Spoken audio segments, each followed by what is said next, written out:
Hey everyone, welcome back to Bachelor Happy Hour. I'm Joe. And I'm Serena. And we are here today with a good friend of ours, Mr. Walls Adams. Walls, welcome to the podcast. Oh, thanks for having me, guys. How you doing?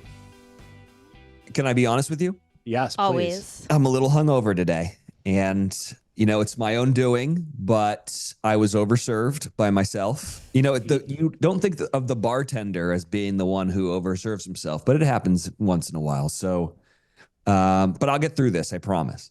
I think you will. I mean, you know what you got to get that we have in our freezer is like the Alex Earl, like.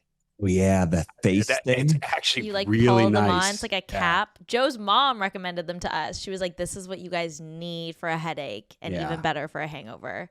Yeah. I do dunk my face in cold water, and that is chef's kiss. Well, a you little have torturous, but you have a cold plunge, right? I do, but it's broken now. I need a new motor to cool it down. It doesn't get too cold. So Got it. Oh. yeah, but anyways, we went to Disneyland last night. So shout out to Disney owns ABC. So we have to shout out the mouse.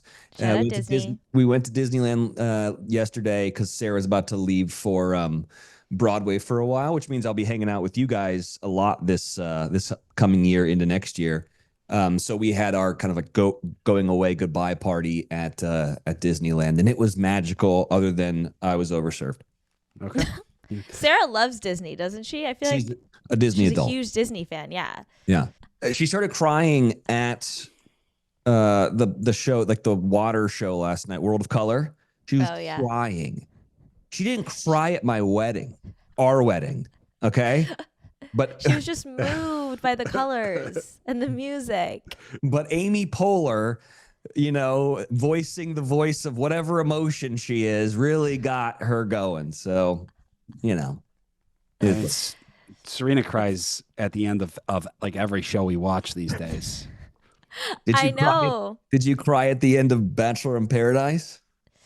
No, I didn't. I can't say I did. But Bonnie's we watched Sinners Bonnie's and Bonnie's wake. death on Vampire Diaries. Bonnie's wake those, in Vampire Diaries. They get me. Let's talk a little bit about that. I mean, that's why you're here, Let's talk a little bit about Bachelor in Paradise. Overall, what were your thoughts on the season? We saw that you did host the reunion. So before we get into that.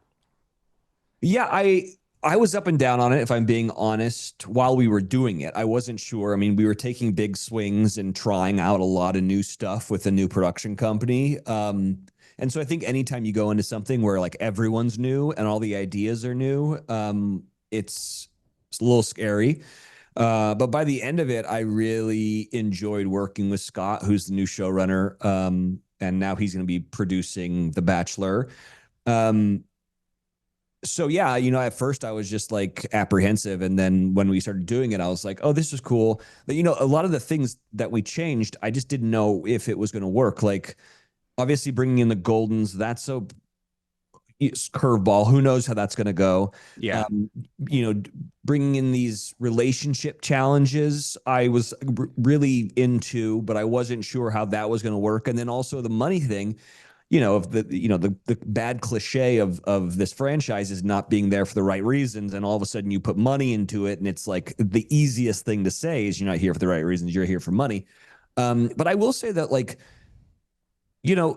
I've done 8 seasons now, and I was pretty impressed with the fact that so many relationships were this strong, this far removed from filming. Like we did the reunion show, and I was like, wow, a lot of you guys are still together, which hasn't been the case in years past. So my thought is that all these like relationship tests and money and all this kind of stuff, I think it strengthened the relationships that were working. And then for the other ones, it kind of like got rid of them. And I think that going forward, it's a good kind of way to do the show.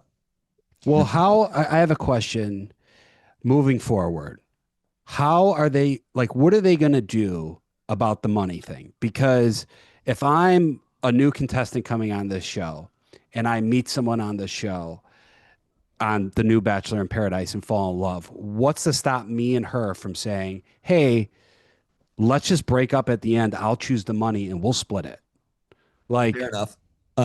One, I think that it's never vocalized, but the entire season, especially when the money was introduced, was putting all these relationship tests against the couples and seeing how they responded. And it wasn't vocalized, but the final test is, what do you choose? Is it the money or is it love? And so I think there's a world in which if you choose money, you don't get anything because you failed the last test. That obviously didn't happen, but I could see there being a world where like that was the final test that you failed. All that to be said, I don't think there's any world in which we do the season 11 like we did season 10. I think we'll have to pivot over to some new thing. We'll see what that is. Yeah, like pick and choose from what worked, what didn't this season, and kind of evolve from there. Yeah, and I think that there were some things that really did work this season, and then I think there were some things that like Bachelor Nation was angry about and wanted to have come back. And it was interesting because like halfway through the season, a lot of things started coming back that Bachelor Nation, like the theme song really just started coming back. Well, it came back and then it went away again. Yeah. Yeah. It was funny too, because like I'm not in the theme or the intro until like the end of the season for some reason. And I remember being like, so when am I filming my like funny intro? And they're like, oh, we're not doing that this year. We're doing these sexy things. And I was like, guys, I know you know what you're doing, but people are going to riot about this. Like, you need to have, and they're like, we're going to have like Charlie XCX sing the song. And I was like, nope, I'm just telling you, it needs to be the song that everyone knows. And it needs to be people doing silly stuff with coconuts. And if not, people are going to riot. And then like halfway through the season, ABC, I'm sure, sent the note down of like, so we need the song back. Yeah. They're like, hey, well, so actually on your itinerary today, you're going to be filming your funny intro. Yeah, I know. That was the thing. I had good ideas for my intro. I've always, I think about it for the year, leading up to it. And they were like, no, we're doing these sexy things. And I was like, okay, no, I don't want to. Like, I've got an idea for something and we never got around to filming it. And then what they used was like this. It was like an upshot. So it's like a lot of jowl. And it's like me, breaking off some ice from the I Know What You Did Last Summer bit that I did with Jesse for the, the movie integration. And I was just like, man, next season, I need to make sure that like I film a proper one of these. We need less jowl. Less jowl.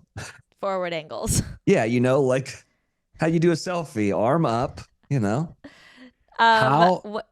Go ahead, Serena. No, sorry. We've been doing this all day. Like, we cannot get We're not in the same location right now, so our timing's off. Where are you guys? I'm in New York and Serena's in Toronto.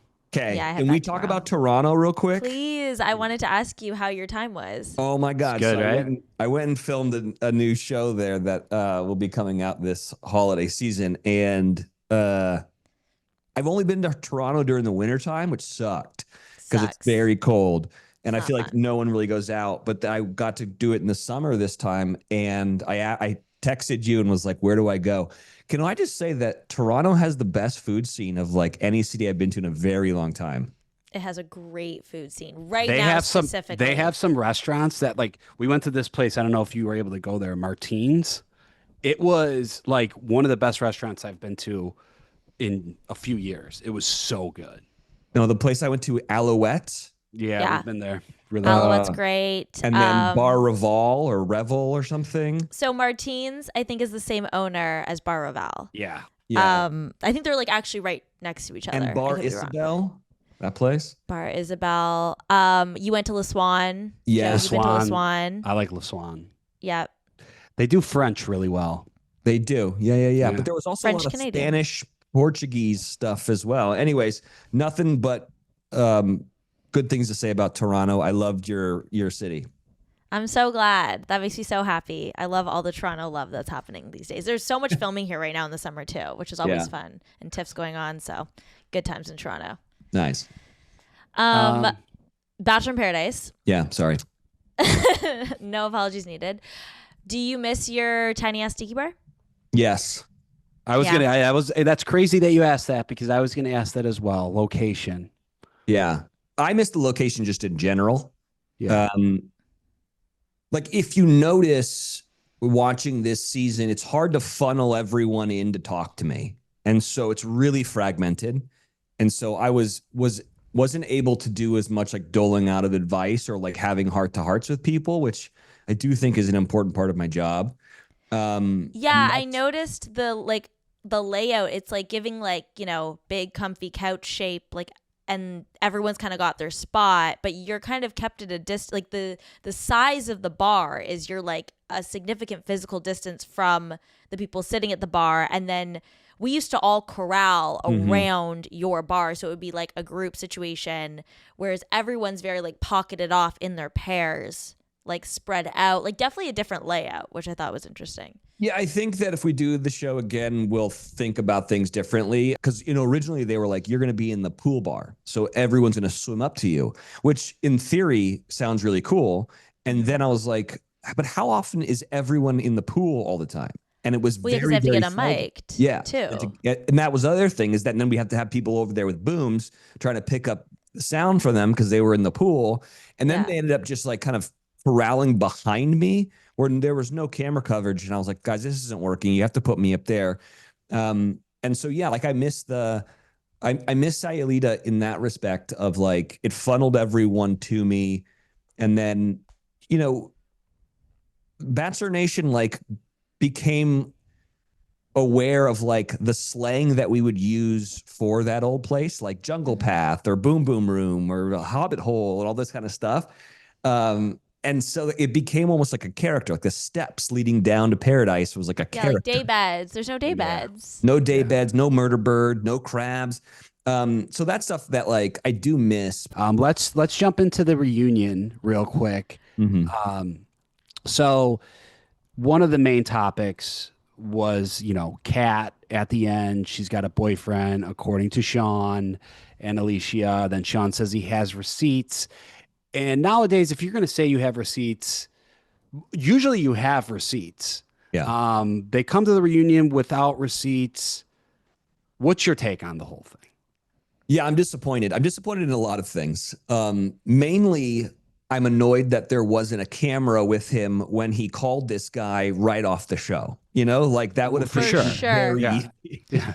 And then like a SWAT team going through Kat's bag just for yeah, fun. exactly. Or me and Hannah with like a magnifying glass. Yes, We're like, exactly. why didn't we do that? I remember when I heard about this, like while we were still filming, I was like, he's got his phone and he's what?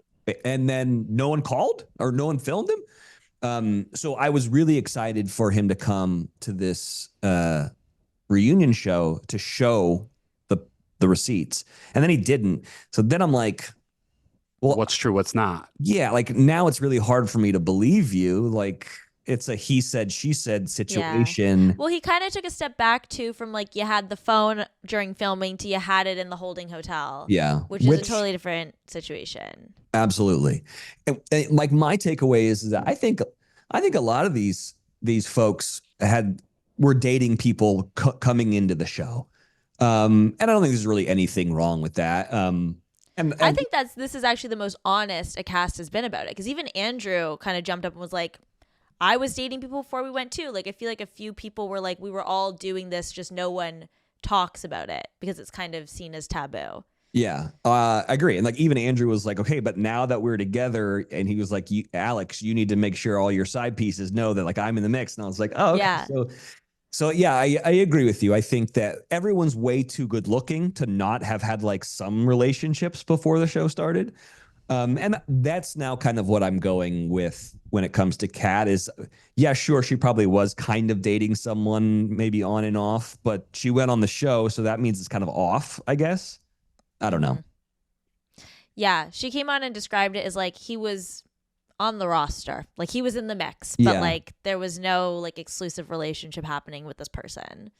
Yeah, I don't know. I don't know how I feel about it. Like I get it. And I think you could I think I don't know. I don't know. It's a gray area. Yeah. I just wish we could have flown him in.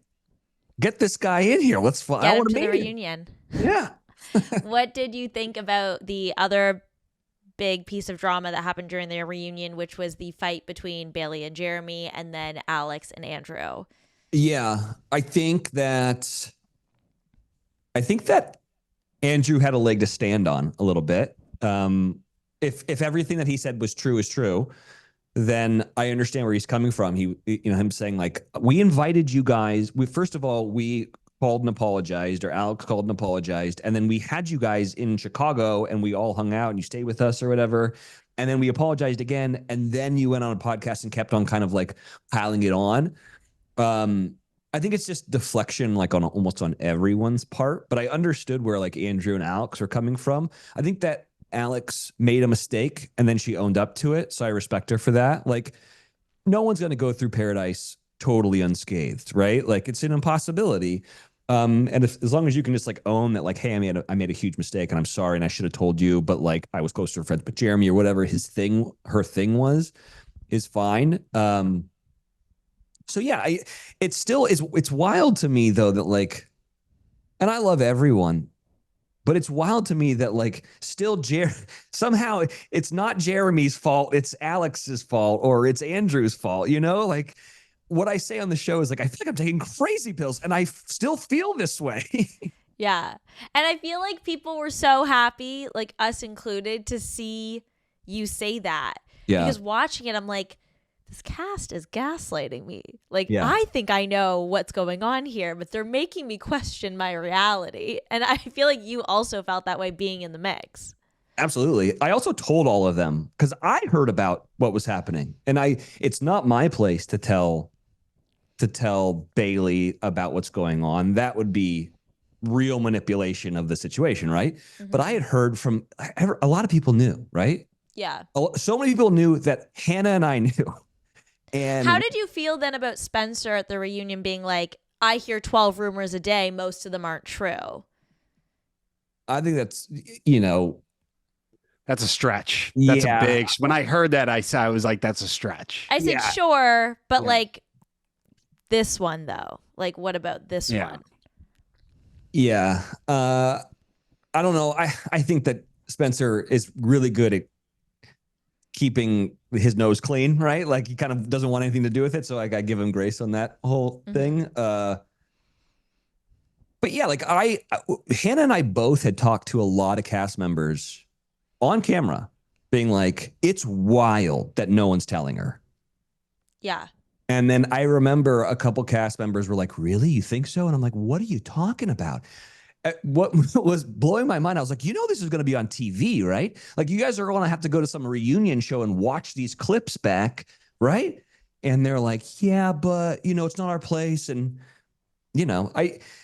this younger generation is like, they're really great about being like, that's your problem, not my problem, Yeah. But I will say, like, if I just go back to like our Paradise, if I found out that it was happening to someone, I may have just been like, hey, like I'm dealing with my own shit right now. Yeah. I mean, what about that? Like, did you have any grace for like the people that are working on their but relationship? what are people, what I don't shit? know. I mean, I guess like, it's I was different when involved in there's everything. actual- I was involved in everything, so I probably would have. Yeah. Or at least I was going to say, Joe, you'd be the first one to be like, Jeremy, you need to leave. Well, there's a lot of people that I would have kicked off that beach. Just watching this whole season, I was like, there's a lot of people that have to go right now because you're not following the rules. There are rules coming onto this beach, and a lot of you are not following them. Yeah, they rewrote the rules this year for sure. Yeah, I think it's everything was different, and then when there was money involved, right, and like the really like finding out whose relationship was the most, it was the strongest, or like ironclad. It seemed like a perfect opportunity to be like, hold on a second, who's here for the right reasons? Yeah. It blew me away, but it is what happened. The right reasons I'm glad theme that kind of went out the window. Yeah. I feel like no one this season, that I feel like was the biggest difference between past seasons this seasons, is like the policing of ethics and the rules of Paradise. Everyone was like, do what you want, I don't care, just don't expose me for what I'm doing behind the scenes. I won't expose you. Every man for themselves, keep your mouth shut, and we're gonna do whatever we want down here. Whereas I feel like in the past, it's like everyone's looking around being like, you're not following the rules, you gotta go. And like, what, like, do you agree? Is that how it felt? 100%. And this is going to get like really, like lost in the weeds here, but it's because the show is different, right? It's a Right. game show now. So Yeah. now Right. it's money's involved. There's someone there that's like making sure that no one is manipulating this for someone to win. So it was such a hands-off season. Like it was just, you guys are living in this world. We're just filming all of it. This one was very much like whatever decisions that they make, they make. Like when Susie and Justin left, I remember thinking, this is wild. These are two of our biggest stars, and they're gone in an episode. I Like, couldn't believe it. I was like, I can't believe they're letting them leave right now. yeah. Like, there's just no way. But going back to what I was saying is like this one, it was refreshing because it was authentic, but for the person that's like making a TV show, I'm like, oh no, we're losing such big stars. But also like, that's just what happened. Like we didn't know what she was going to do. She said no. I couldn't believe it. It blew my mind. It was amazing television. But then I was like, what's going to happen tomorrow? Yeah. After it all, who do you think is the strongest relationship? Well, I think you see how strong Spencer and Jess are. Like, I think that was really showcased well. I think that we got so lost in the weeds with the Jeremy Bailey of it all that the thing that got left on the cutting room floor was how cute the Andrew and Alex relationship was. And like, while it was happening in front of me, they're the couple that I was like, you guys, I really like watching your love story because they're both weirdos, but like authentically themselves, which it's hard to do when a camera's being pointed at you. And it was like a kind of a slower burn. You know, I don't know what season, I can't remember what season you are, but like what Jess and Spencer remind me of was Dylan and Hannah. It was like, okay, you guys are going to get engaged at the end of this right in the beginning, right?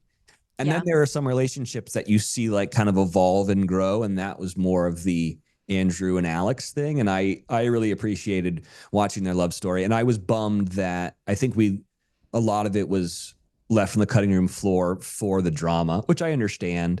But yeah, they're really cute. I have a lot of respect for all the couples. But I like them. They're like the cutest to me. They're really cute. I think they're a good fit too. Yeah. I was happy about them. How'd you feel hosting the reunion? How'd you prepare? What were you nervous about? How did I prepare? I talked with a producer and we kind of figured out all the stuff that we needed to get through. I mean, we had a lot of leeway because we had a much bigger chunk of time to be able to do it, which is kind of nice. Like it was a blessing and a curse. I think it was too bad it wasn't on TV and Jesse hosting it because I think the fans really wanted it.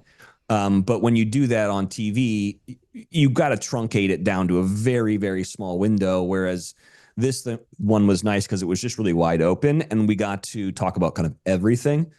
What I wanted to do was I really wanted to try to like emulate Andy Cohen on See What Happens Live, like his whole thing of he kind of just moderates and then asks questions that the fans have and then lets that kind of drive conversation. I really, I've been on his show because of Traders and stuff. And so I liked how he did it. So that's what I was kind of emulating. If you watch it back, things I was nervous about logistically, I wanted everyone to be with a lav mic or lapel mic, all these, they don't know where it's an SM58 kind of in front of them or kind of behind them. Some people are on top of it. And so like, I knew as like the sound engineer radio guy from my past, I was like, this is not going to sound like I want it to sound, Yeah. There was one point where Jeremy, I was like listening to it being like, lean into the mic, yeah. Jeremy. I know. Then I also wanted to be like, all right, just send me this audio. Let me normalize it. Let me fix it. I can do this. Like, just. Yeah. But I will say the isolation of audio, like of everyone's voices, I was actually impressed by that because I was like, I don't know how they're going to do this with everyone talking over each other. Well, so I had a conversation with them before we started filming being like, okay, I used to be a radio host and just let me tell you what's going to happen. If you have two people talking at the same time, no one's talking. No one's going to be able to hear it because everyone's talking over one another. So if you want to say something, and then let that person finish before someone else starts speaking. Otherwise, your point will get lost and we'll probably have to cut it because it'll sound like trash. And so they understood that, and then they kind of respected that, which was nice. That's good. Yeah. Moving forward, the show is somewhat of a hybrid right now. It's a competition show. It's a love show. It's a little bit of both. What do you want to see out of the cast? Do you want to see more Hot Shawns where they're trying to win the game, or more Spencers where it's all about love? Like, this is a love show for me. I think I really liked that all the stuff we kind of put them through made them stronger. I liked that. I think that that's been that's the problem that we've had in the past, is that like people will get comfortable and then they kind of coast to the end of the show, and it's not that interesting, like the end of the show. A lot of times you're just like, okay, what's going on? They'll bring people in where no one wants to date them, because they're already teamed up, and you're like, I don't know what's going on. So I do like the new ideas that we brought in. But I still am a romantic at heart. So I think I want a combination of the two. I don't know. I think that a lot of people were angry about the money. And I'll say this: if the mission statement of this whole show is to hopefully have people get engaged and like start a life together, because that was the big knock on seasons past, or like the last season that we did, was that it wasn't successful, right? Yeah. Like Bachelor Nation wants to, they have stakes in it, right? Like they want the relationships to work. And if they are going to work, I think that I think money helps. I think money helps with moving someone to someone else, or them getting an apartment together, or whatever it is. And so, yeah, if we're trying to do this thing of like, we would like people or someone to get engaged, I do think that a monetary like win helps make that transition easier. Does that make sense? Definitely. that makes sense. I agree. I mean, it would have helped. I would have taken it. Yeah, would have paid for all my immigration fees. Yeah. I also think, like, I know there's been a lot of criticism about the games, but having been contestants, the relationship compatibility tests would have been fun. I mean, some more than others, but like it would have been like, okay, like we're not going on dates. We're not going and doing things. We're not meeting each other's friends, putting each other in like new environments where we can like, you can only learn so much about each other on the confines of this beach. So it does give you insight into other elements of these people's personalities that you're dating. Like I liked the treasure hunt one. I know that like, with the walkie-talkies, and I feel like it was, seeing the way Kat and Dale work together versus Jess and Spencer, not one being better than the other, but you learn a lot. I thought that was kind of a fun addition. I agree. You found out how competitive Dale was in that last one, right? Like, you might want to know that if like you're not a competitive, if Kat wasn't competitive or whatever, like, you probably would have never found that out unless they had done something like that. So I agree with you. It's also a really important thing when you're dating somebody, is to know what they're like when they're a little tipsy, right? Yeah. And so it's a kind of a similar thing of like, I like those challenges because it showed things that you need to know if you're going to take that next leap of getting engaged or leaving together. Yeah. Well, it's so funny because being on the show, like on our season, I remember thinking like, what if we get out of here and he's like blacking out every night? Yeah. Like, what's going down? Yeah, but I mean, I was friends with Wells, so I was able to drink on that show. Don't get me in trouble now. Wells, thank you so much for taking the time, and we love talking to you. And hopefully, I see you in New York soon. And that's all we got for you. Yeah, love you guys. Good to see you. And yeah, I'll be in New York. And then also we all have to go see Sarah's new show, The Bobby Darin Story with Jonathan Groff. It's Cool in the Square. Definitely. Yes, we would love to. We saw her in Little Shop of Horrors, and she's so freaking talented. She's really talented. I didn't realize all of her talents until I saw that. And then I was also watching Modern Family at the same time. So my Joe perception was like, who is this person? She's my amazing. perception of Sarah Hyland has changed. Like I'm definitely like I'm a fan, Okay. It's funny because after the reunion show, we went out and by the way, I love Jeremy, I love Bailey, I love everybody. And I said that thing in the show where I was like, and is it just me or is Bailey like way out of his league? Like this guy is redder than a tomato and he's like sleeping all the time. And he was like, "Do you really think that? You really think that she's out of my league?" And I was like, 100%. By the way, But it's a compliment. yeah, It's a Sarah compliment. was sitting right next to Bailey, and I was like, 100%. He was like, "What?" And I'm like, "Buddy, I'm the king of knowing when you've outkicked your coverage. All right. So just be happy that you've done this." And he was like, Yeah. "Yeah, you're right. You're right. You're right." I love that part. And to all our listeners, thank you guys so much for tuning into Bachelor Happy Hour. Make sure you download and subscribe to the podcast. We have new and exclusive interviews every single week. Thanks for listening. Bye.